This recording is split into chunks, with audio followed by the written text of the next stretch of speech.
Mein heutiges Thema ist der spirituelle Lehrer. Das ist was, wo ich selber immer so ein bisschen da spüre ich so einen Widerstand in mir und den spüre ich aber einfach. Da fange ich jetzt nicht an zu analysieren, aber da habe ich so einen kleinen Widerstand bei mir, mich auch als spirituellen Lehrer zu bezeichnen. Aber ich habe jetzt erkannt, dass das Einzige, was Sinn macht, das ist, von meinen eigenen Erfahrungen zu sprechen. Und, natürlich habe ich auch spirituelle Lehrer gehabt.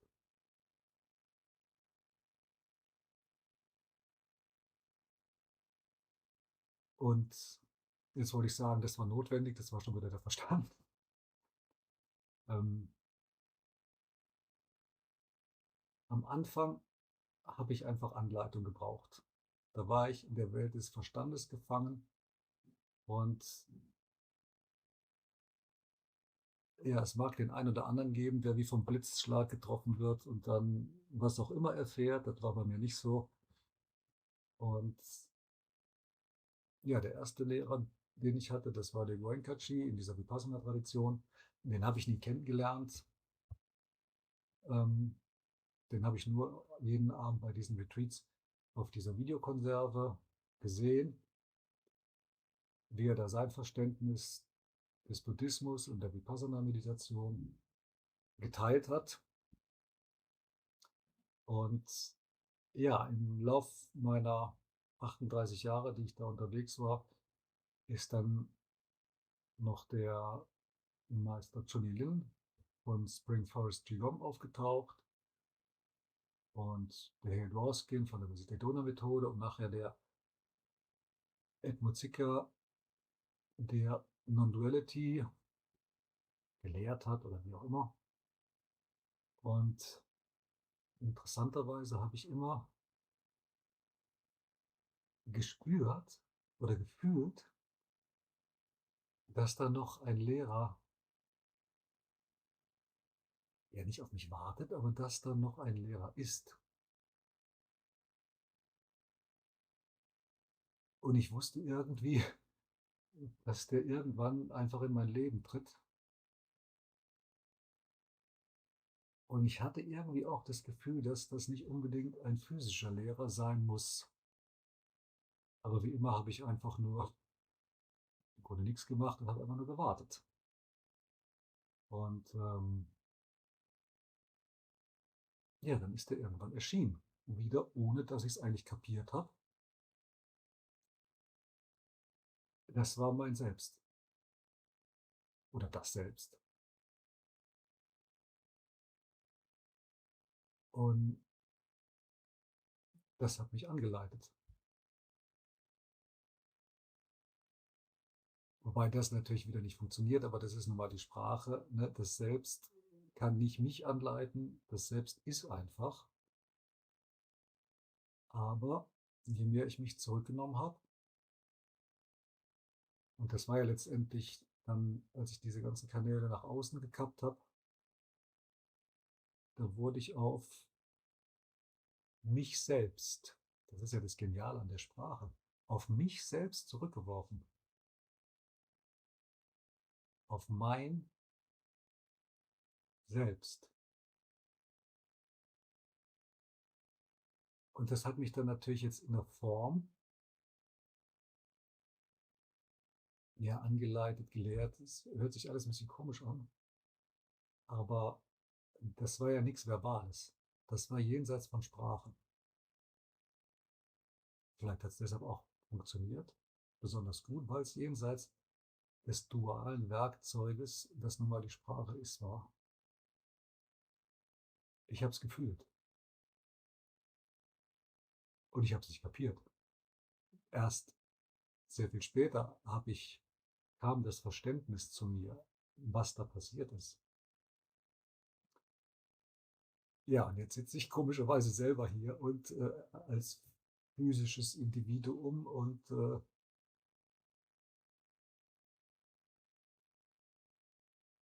ja, habe Schwierigkeiten mit dieser Rolle als Lehrer, weil das hat so ein bisschen dieses Belehren. Und mir ist jetzt auch klar geworden, dass das Einzige, was ich machen kann, ist das Teil meiner Erfahrung. Das ist das, was für mich wahrhaftig ist. Und interessanterweise ist jetzt mein Bewusstsein, das reagiert auf meinen Verstand. Und ich spüre sofort, wenn ich diese Wahrhaftigkeit verlasse und mein Verstand euch irgendwas erzählen will, das möchte ich natürlich sehr gerne. Na, der ist natürlich, aber dann rede ich über etwas. Was soll ich das bringen, wenn ich über etwas rede? Nix. Das ist substanzlos, sinnlos, ohne Sinn, ohne Gehalt. Und diese Erfahrung habe ich ja gemacht, dass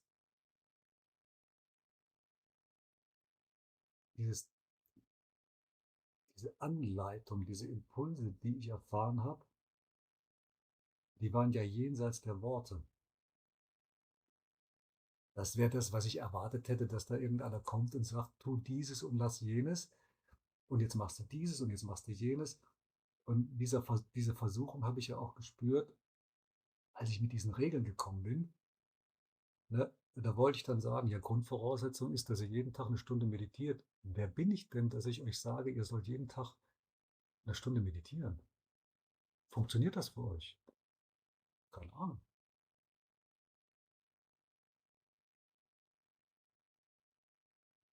Ja, und deshalb spüre ich einfach, das Einzige, was ich machen kann, ist meine Erfahrung zu teilen. Und das ist ja auch wieder das, der Lehrer ist hier und der Schüler ist hier. Am Anfang war das für mich auch, jetzt wollte ich sagen notwendig, ist auch wieder so eine Konstruktion, am Anfang war das für mich. Ne? Ich saß hier und meine Lehrer haben mich, ich weiß jetzt nicht, belehrt, unterwiesen. Ist auch interessant, unterweisen. Das heißt ja, einer ist oben, einer ist unten. Ich als Lehrer bin natürlich oben, ist klar, ne? Ihr seid unten, was für ein Blödsinn. Ich weiß überhaupt nicht, wo ihr seid, wo ihr steht und das interessiert mich letztendlich auch gar nicht, weil ich da keinen Einfluss drauf habe. Der Einzige, der auf euren Prozess wirklich Einfluss habt, das seid ihr selbst. Ihr müsst euren Weg entdecken. Das ist ja das Paradoxe, aber ich kann nichts anderes teilen als meine Erfahrungen. Und das heißt aber nicht, dass ihr die wiedererleben müsst, auch in einer bestimmten Reihenfolge. Alles Blödsinn. Und letztendlich ist es auch jenseits der Worte. Und das ist ja das Geniale am Spüren. Wenn ihr spürt, dann gibt es diese Trennung nicht mehr.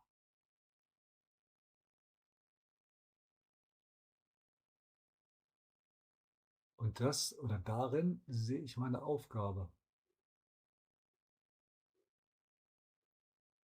Jetzt würde ich sagen, euch dahin zu bringen. Nee,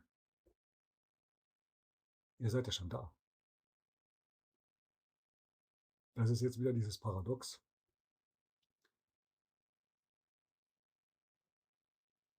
Aber so einen kleinen Schubs, der schubst einfach. Und vielleicht ist das ja, was ich machen soll. Schubsen. Euch so einen kleinen Schubs geben. Jetzt hätte ich fast gesagt, in die richtige Richtung. Was für eine Richtung? Gibt keine Richtung.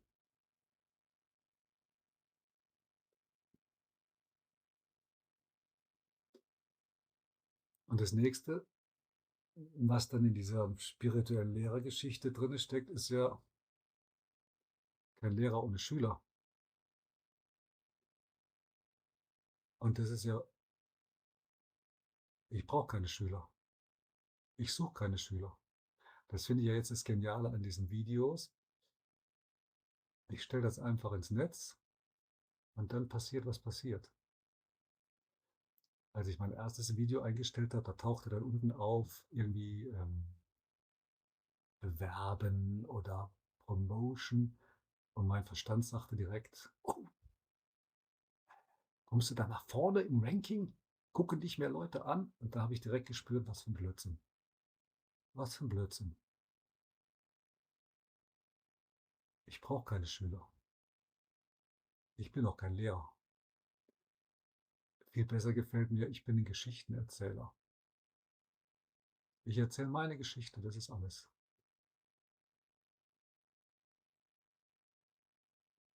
Und ihr macht damit, was ihr wollt. Ihr nehmt euch das eine oder andere davon oder nicht. Ihr macht eure eigenen Erfahrungen oder nicht. Und deshalb spüre ich das sofort, wenn ich sage, ihr sollt, ihr müsst. Dann spüre ich sofort, da habe ich meine Wahrhaftigkeit verlassen. Ich sage ja zu mir auch nicht, du musst. Ich setze mich hin, aber ich setze mich nicht hin. Jetzt sagt mein Verstand direkt wieder, wie oft hast du dich denn hingesetzt? Gibt es da eine Prozentzahl? 99%, 98%, 99,9, 70?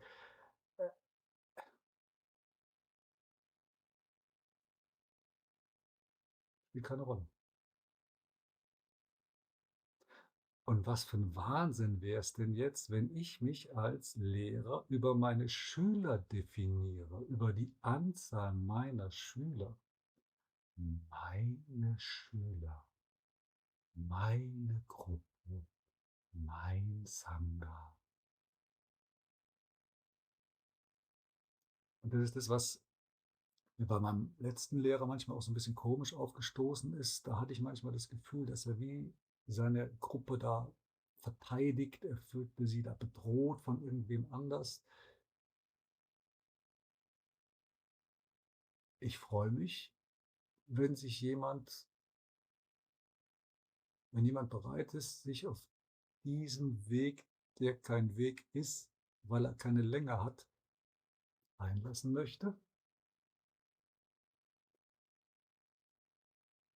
Und dann bin ich gern bereit, wo ich kann, denjenigen oder diejenige dazu unterstützen. Und wenn ich das nicht kann, dann kann ich es nicht. Überhaupt kein Problem. Es ist euer Prozess. Und wie anmaßend zu sagen, ihr seid meine Schüler, ihr seid frei, ihr könnt kommen und gehen, wie ihr wollt.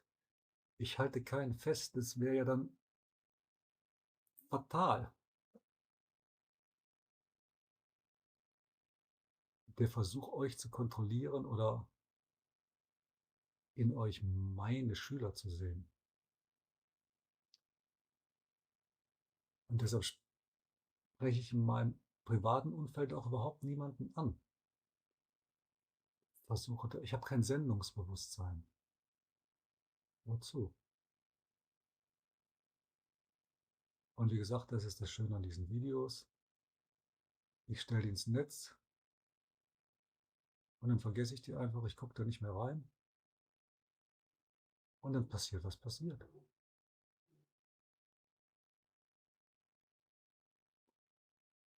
Und ich hatte schon immer das Gefühl, dass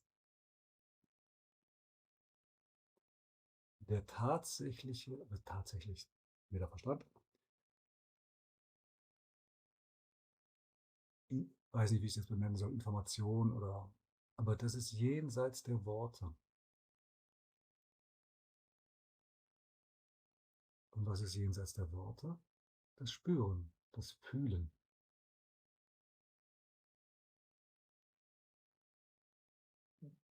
da hat der Verstand natürlich extreme Schwierigkeiten. Und das letzte Video, was ich da eingestellt habe, das war ja auch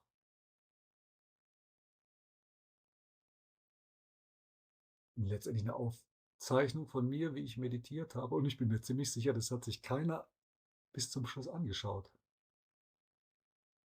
weil das erträgt der Verstand nicht. Das ist jetzt wieder der Verstand. Ich merke sofort, weil das ist jenseits meiner Erfahrung. Ich rede jetzt über eure potenzielle Erfahrung. Was weiß ich denn, was ihr für eine Erfahrung habt? Aber das ist jetzt im Augenblick das Schöne für mich, dass mein Bewusstsein mir da direkt immer dazwischen krätscht. Und jetzt muss ich ein bisschen aufpassen, weil es führt nachher dazu, dass ich meine Sätze nicht zu Ende spreche, weil ich merke, da verlasse ich meine Wahrhaftigkeit und dann höre ich eigentlich auf. Dann, ja, auch wieder schön. Eigentlich. Dann höre ich auf. Meine Kinder, die sagen immer zu mir, Papa, kannst du deine Sätze nicht mal zu Ende sprechen? Das hatte aber einen anderen Hintergrund. Das war zu der Zeit, als mein Verstand,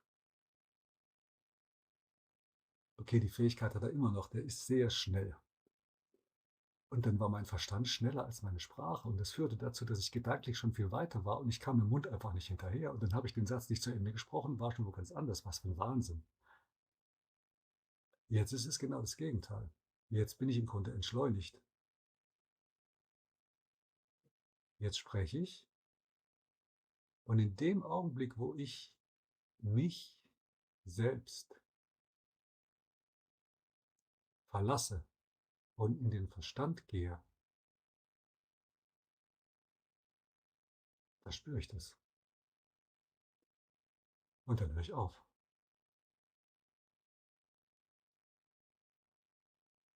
Und das mag dann zu so einem Satzsalat führen, wo er nachher denkt, ey, der Knabe, der kann ja nicht mal einen Satz zu Ende sprechen. Das muss ich dann auch gar nicht mehr. Der Verstand ist substanzlos. Dann rede ich über was. Dann behaupte ich irgendwas über euch, was ich glaube, was passiert. Das ist die Zukunft. Und ich kenne euch ja noch nicht mal. Also, okay, der Blick zurück in die Vergangenheit. Da befinden sich ja meine Erfahrungen. Über die kann ich reden. Das fühlt sich,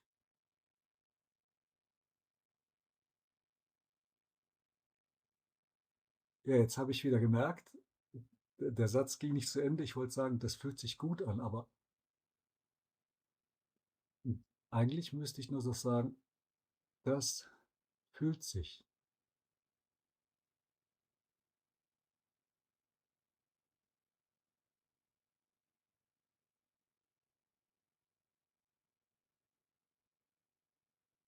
Ich merke, es wird immer weniger. Und das ist ja das Geniale. Der ganze Ballast, der fällt von mir ab. Und ich fühle mich immer leichter.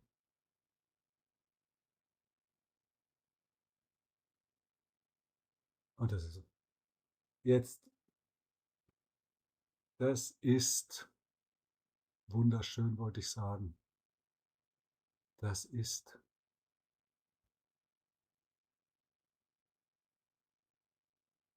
könnte sein, dass ich nachher Schwierigkeiten mit der Sprache habe, weil es für mich keine Adjektive mehr gibt. Adjektive beschreiben irgendwas.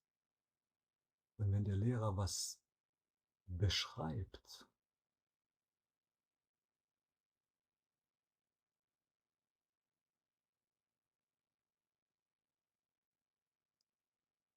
dann bringt euch jetzt, okay,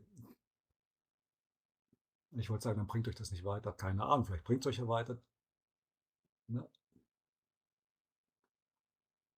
Mag vielleicht, jetzt, okay, das ist jetzt wieder der Verstand, aber ich sage es jetzt einfach trotzdem, das mag vielleicht sein, dass das für euch jetzt total konfus wirkt,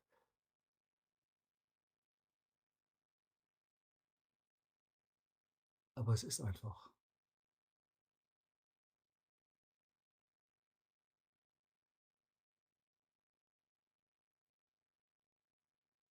Das ist es.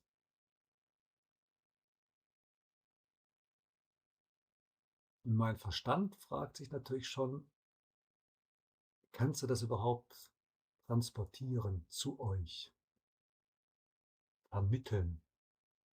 Vermitteln, auch interessant.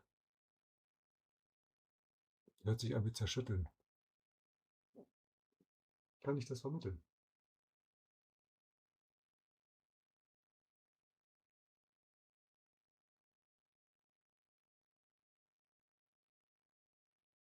Spielt letztendlich keine Rolle für mich. Ich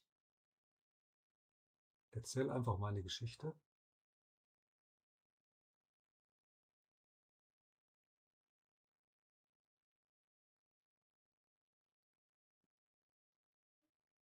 Der rumpelt da oben schon wieder, ne?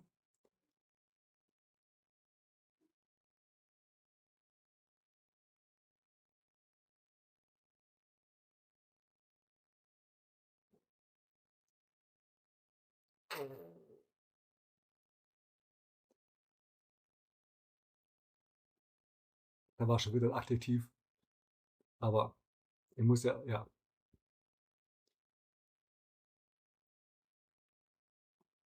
was ich jetzt spüre, ist einfach, ich finde das Bild von diesem Königreich so schön.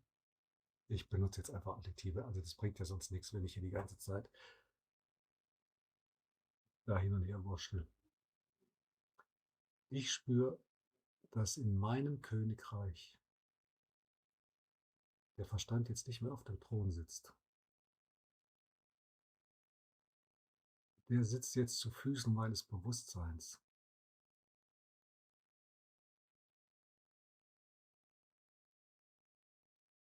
Das ist auch wieder ein Bild, was nicht funktioniert, wenn ich jetzt sage, das Bewusstsein hat jetzt das Zepter in der Hand.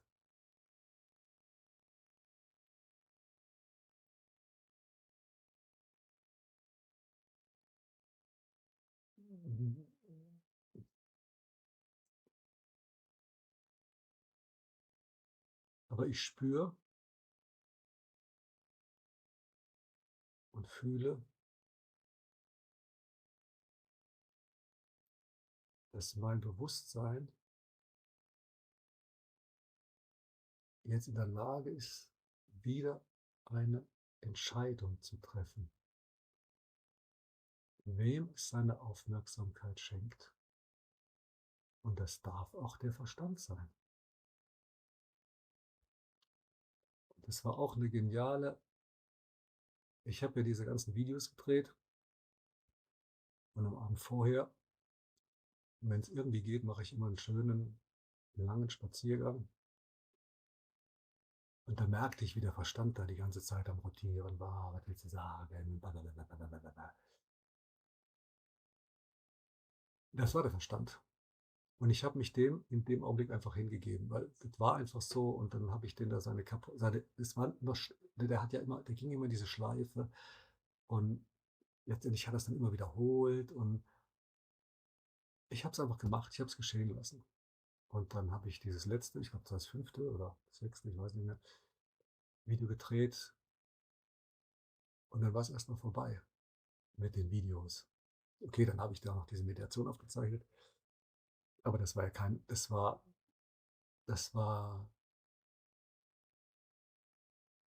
jenseits des Verstandes. Da musste ich ja nicht drüber nachdenken, was ich da mache. Das war sein, geschehen lassen. Also nachdem ich dann die letzte Video gedreht habe und dann war der Drops war gelutscht und dann war das ein unglaubliches Gefühl der Erleichterung, wieder bei mir zu sein.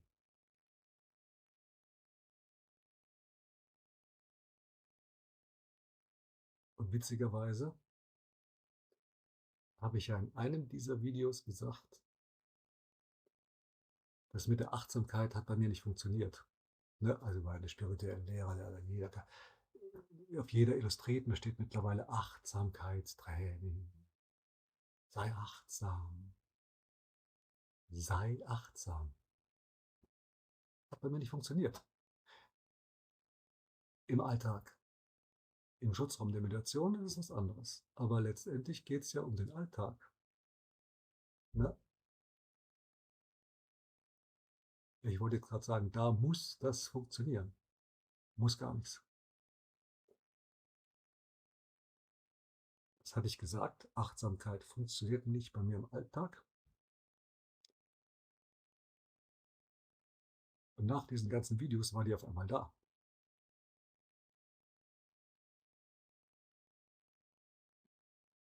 Die erschien einfach.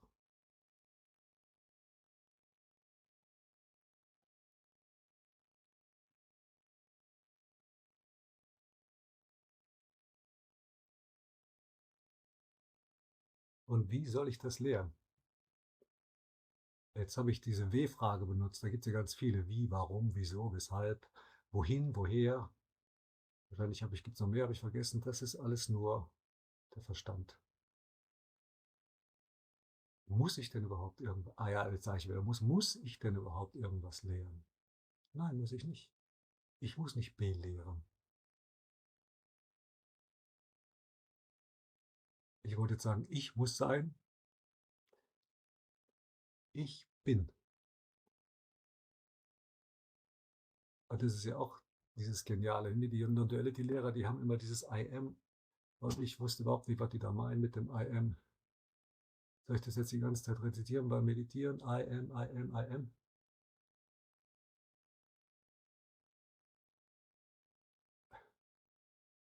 Ich bin. Jetzt spüre ich das. Und es wird ja noch verrückter. Oft, oft, oft ist wieder Kategorie. Viel, oft, selten, meistens.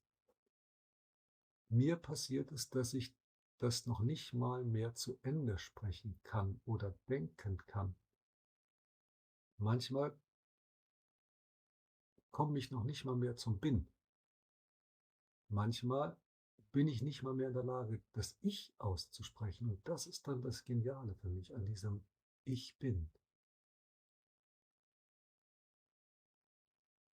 Weil das Ich dann weg ist.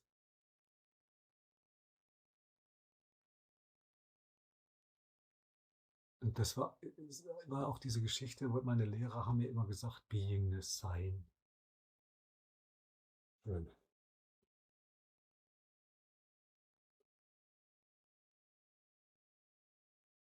Sein.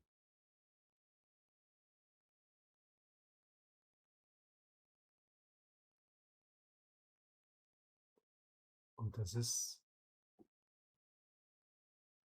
schwerelos, ohne jegliche Anstrengung.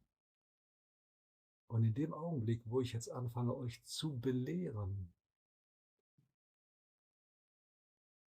wo ich sage, du sollst, du musst, du musst jeden Tag eine Stunde meditieren. Du musst fühlen. Ihr müsst gar nichts.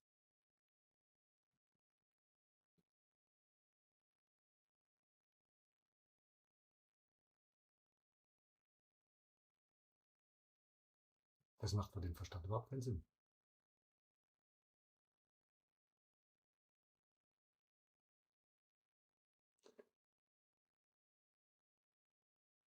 Und deshalb,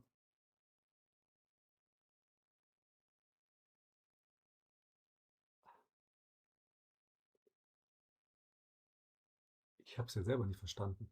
Ich habe den kurzen Versuch unternommen, es zu verstehen und das hat nicht funktioniert. Und dann habe ich es einfach gelassen. Gelassen. Gelassenheit.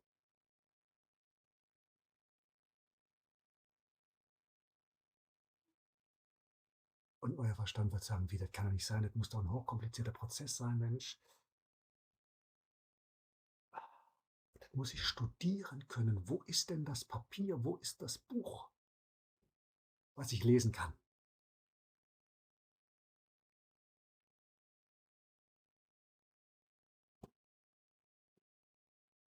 Da sind die Bücher. Gelesen habe ich sie nicht.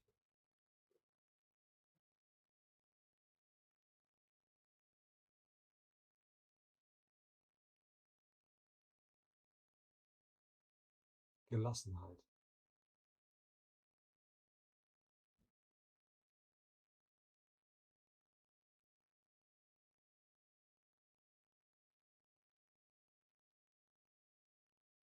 Ja, und deshalb bin ich kein spiritueller Lehrer.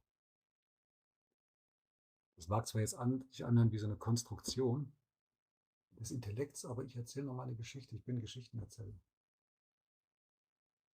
Und ich bin nicht mehr wert als ihr. Ich bin nicht besonders. Ich bin.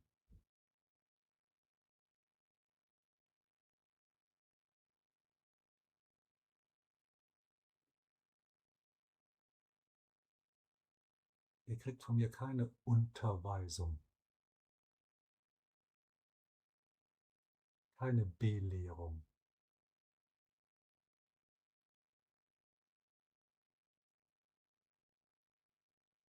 Ihr unterweist euch selber. Und das mag so ein bisschen die Gefahr sein, wenn ich meine Erfahrungen teile. Und wie gesagt, da könnte ich Stunden und Tage und Wochen lang erzählen, was mir alles passiert ist. Vielleicht mache ich auch, erzähle ich auch das eine oder andere. Das passiert dann einfach genauso wie jetzt. Reden passiert. Reden ist. Ich habe keine Ahnung, was ich im nächsten Augenblick sagen werde. Das passiert einfach.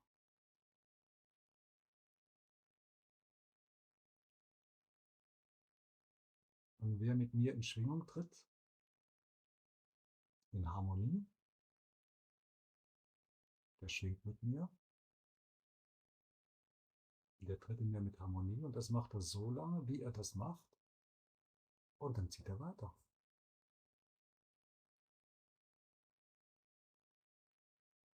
Und dann mag ich in diesem Zeitraum der richtige Geschichtenerzähler sein. Das wäre der Verstand, den ihr braucht, wollte ich sagen.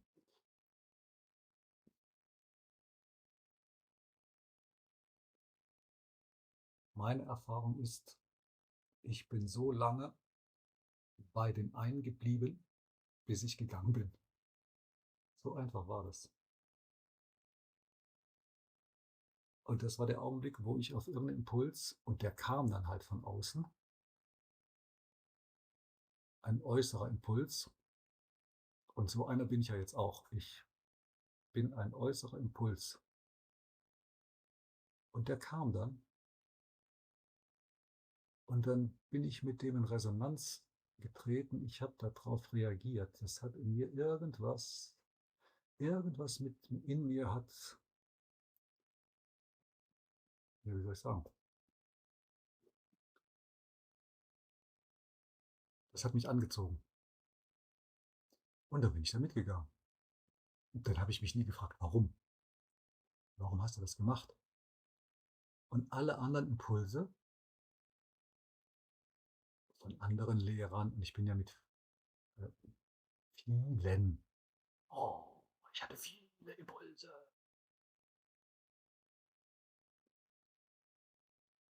Auf die anderen Impulse habe ich nicht reagiert. Mit denen bin ich nicht in Schwingung, in Harmonie gegangen.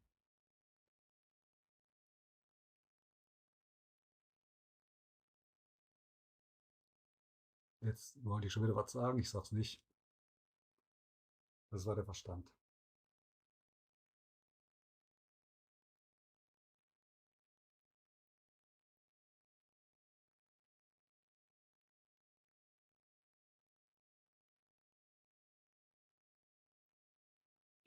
Also hiermit verabschiede ich mich von der Rolle des spirituellen Lehrers. Bin ich nicht.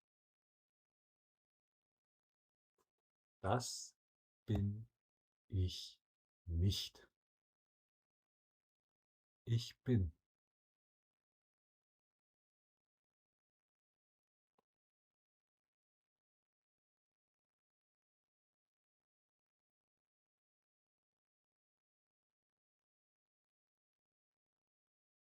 Das ist jetzt gerade in meinem Bewusstsein erschienen.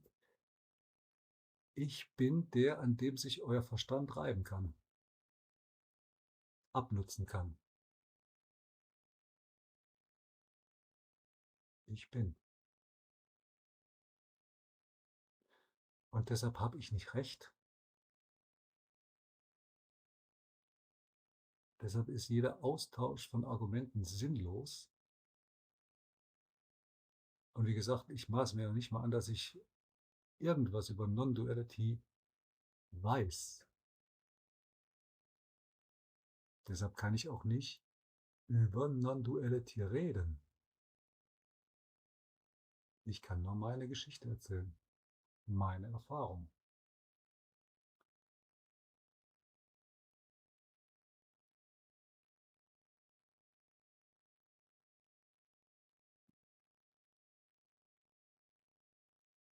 Und in ein paar Wochen oder Monaten erzähle ich eine ganz andere Geschichte.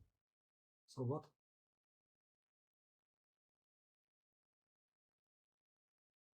Meine Entwicklung ist in stetem Fluss.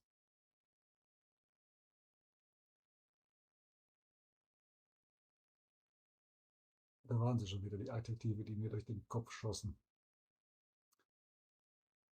Sinnlos.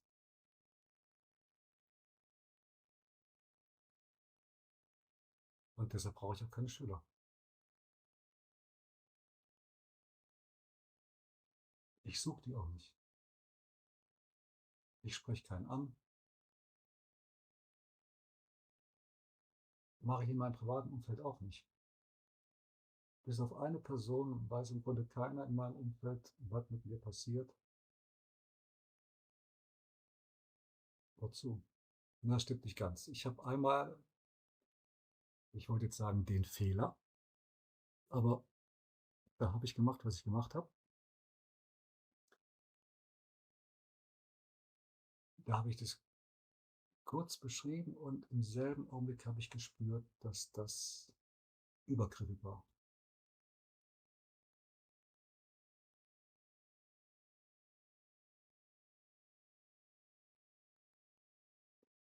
Und deshalb ist die einzige Möglichkeit, wenn das in irgendeiner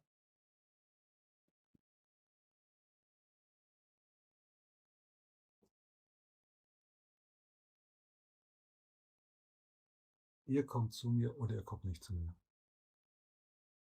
Ich begleite euch oder ich begleite euch nicht.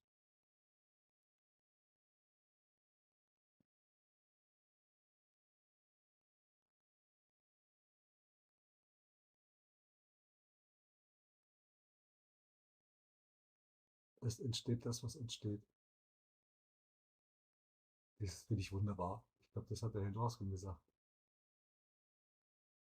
Das ist ja das mit diesem ganzen Stress. Ich muss das machen. Und dann muss ich das machen. Und dann muss ich das machen. Erstens bin ich da schon in der Zukunft. Und zweitens kann ich ja nur das machen, was ich machen kann. Und mich dann schuldig oder wie auch immer zu fühlen für das, was ich nicht getan habe. Ich wollte jetzt gerade eben sagen, das mache ich schon lange nicht mehr. Da ist er ja schon wieder der Verstand. Lange. Der misst schon wieder. Der evaluiert schon wieder. Wozu?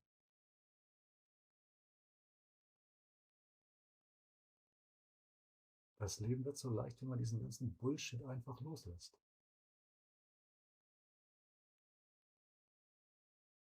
Und ist. Finde ich auch gnadenlos, diese Sprache. Bewusstsein. Substantiv. Bewusst sein.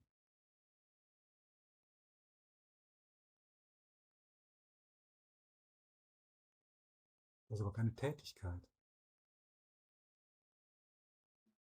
Ihr müsst bewusst sein. Bewusstsein ersten Grades, zweiten Grades, dritten Grades. Und dann führe ich noch Unterkategorien ein. beim ersten Grad, dann kommt der Meistergrad des Bewusstseins. Der kriegt dann von mir eine spezielle Unterweisung im Bewusstsein. Die anderen kriegen das nicht. Wunderbar, diese Trennung. Vielleicht führe ich noch eine Sitzordnung ein, dass die mit dem Bewusstsein ersten Grades vorne sitzen. Vielleicht sitzt noch der Meisterschüler mit dem Ultrabewusstsein neben mir. Dann gibt es neben mir natürlich ein Rechts und ein Links. Ihr merkt, ich lasse gerade mal meinen Verstand galoppieren, aber ich lasse den galoppieren. Der galoppiert nicht mit mir. Im Grunde ist es für mich immer ganz amüsant, wenn ich dem zugucke, was der wieder fabriziert.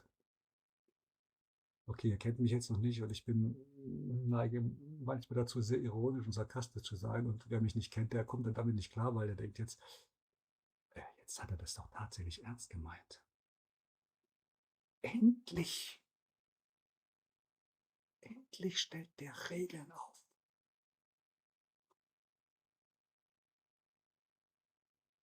Das ist so leicht.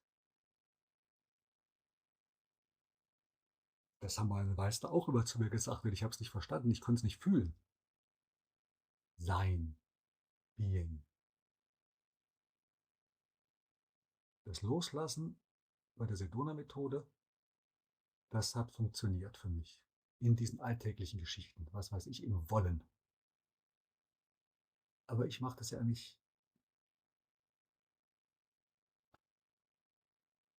Da kam es wieder, das Adjektiv. Ich mache das nicht im Verstand. Mein Ausgangspunkt ist nicht das Problem. Mein Ausgangspunkt ist das Fühlen. Und das ist jenseits des Problems. Das Fühlen entsteht vielleicht durch das Problem.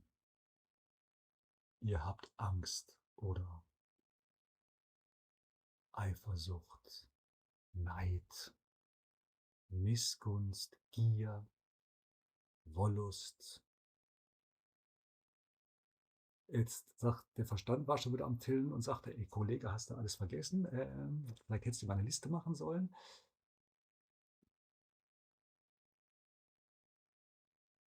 Das ist das,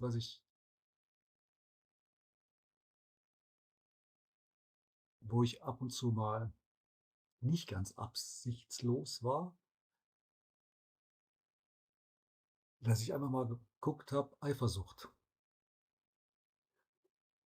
Ich habe aber jetzt nicht mein Leben analysiert und war da eifersüchtig, sondern ich habe einfach, das tauchte einfach in mein Bewusstsein auf, die Eifersucht. Die habe ich jetzt nicht gespürt. Dann habe ich Eifersucht gespürt. Ich habe die gefühlt.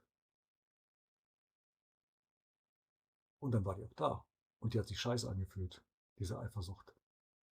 Aber das Gefühl kannte ich nicht. Und das ist ja das, wo ich schon mal drauf eingegangen bin, dass an uns anscheinend nicht nur der eigene Bullshit klebt, sondern an uns kleben auch andere. Und da möchte ich jetzt gar nicht drauf eingehen. Das ist wieder der Verstand. Ich spüre das. Und dann ist das für mich Wirklichkeit. In dem Augenblick, wo ich diese Eifersucht gespürt habe, da war die für mich real. Nur ich habe dann auch gespürt, dass es nicht meine Eifersucht war. Ich habe es aber trotzdem losgelassen. Das ist ja das, was ich sage. Ich nehme alles mit, was kommt. Die guten Sachen und ich konnte es jetzt noch nicht mal aussprechen, die schlechten Sachen. Weil es gibt keine schlechten Sachen. Es gibt nur Sachen. Sachen ist jetzt auch doof. Es gibt nur Gefühle. Es gibt keine guten Gefühle und es gibt keine schlechten Gefühle. Der Verstand sagt euch, das ist jetzt ein schlechtes Gefühl.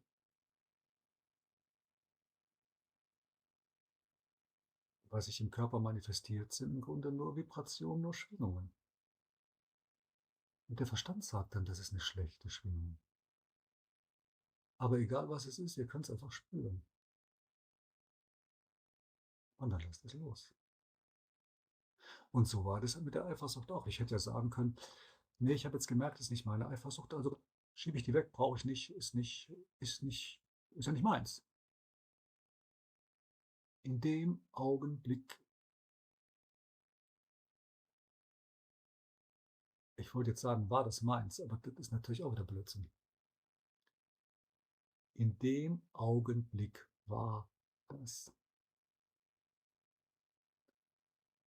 Und was ist, lasse ich los.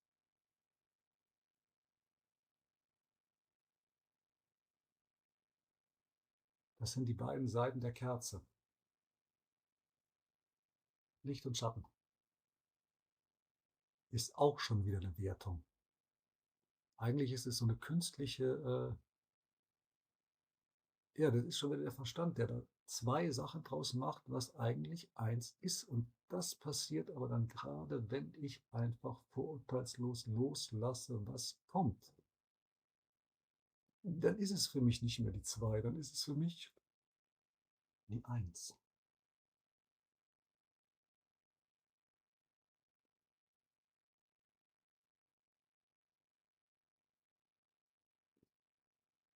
Da war aber der Verstand. Ich sage jetzt trotzdem, das scheint, oder spüre ich's,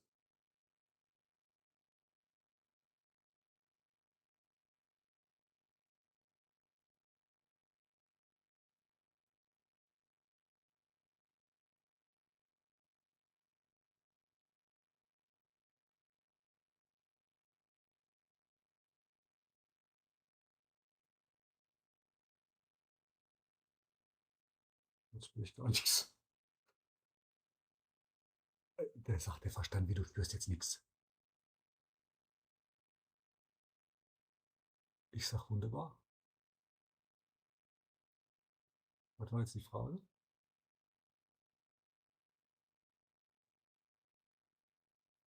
Äh, keine Ahnung.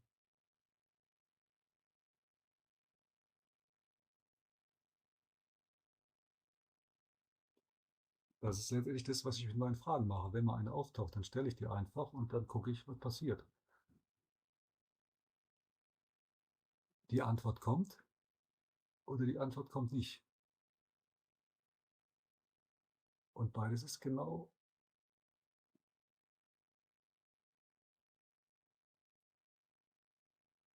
beides ist in Ordnung. In Ordnung. Ordnung. Auch nicht schlecht.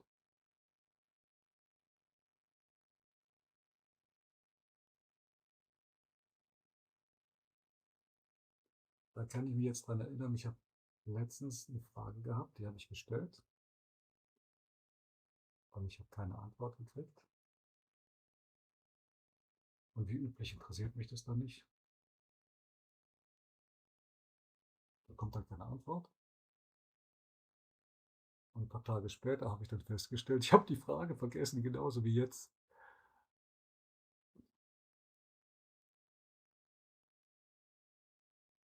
Ich vermute mal, die Frage hatte auch keine Substanz.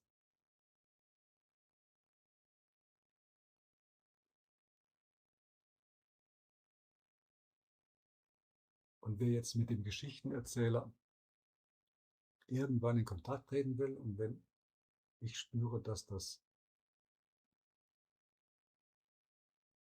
wenn ich das spüre, dass ich das mache, in Kontakt treten, dann werde ich natürlich eure Fragen beantworten, wenn ich sie beantworte. Und ich werde sie nicht beantworten, wenn ich sie nicht beantworte.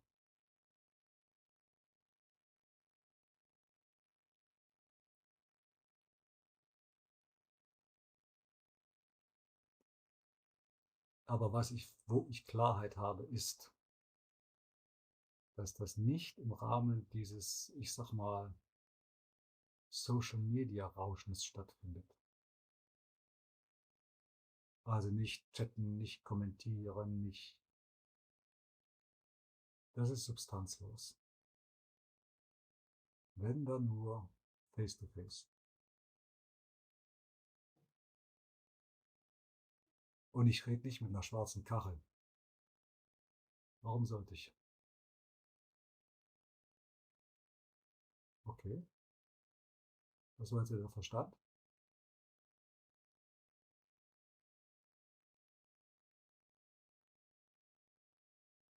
Da habe ich also einen Widerstand. Den lasse ich jetzt einfach sein. Der darf sein, der Widerstand. Und entweder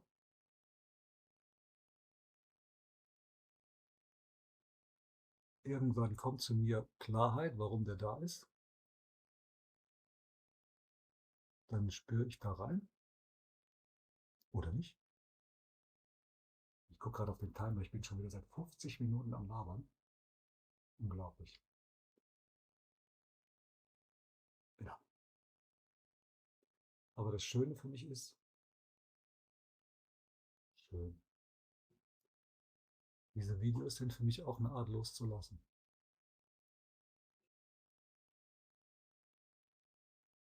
Ich sag das und dann ist es weg. Dann habe ich es losgelassen.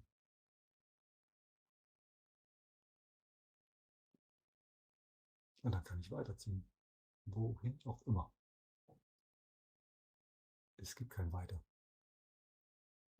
Dann kann ich, weil das kann, ist auch schon zu viel sein.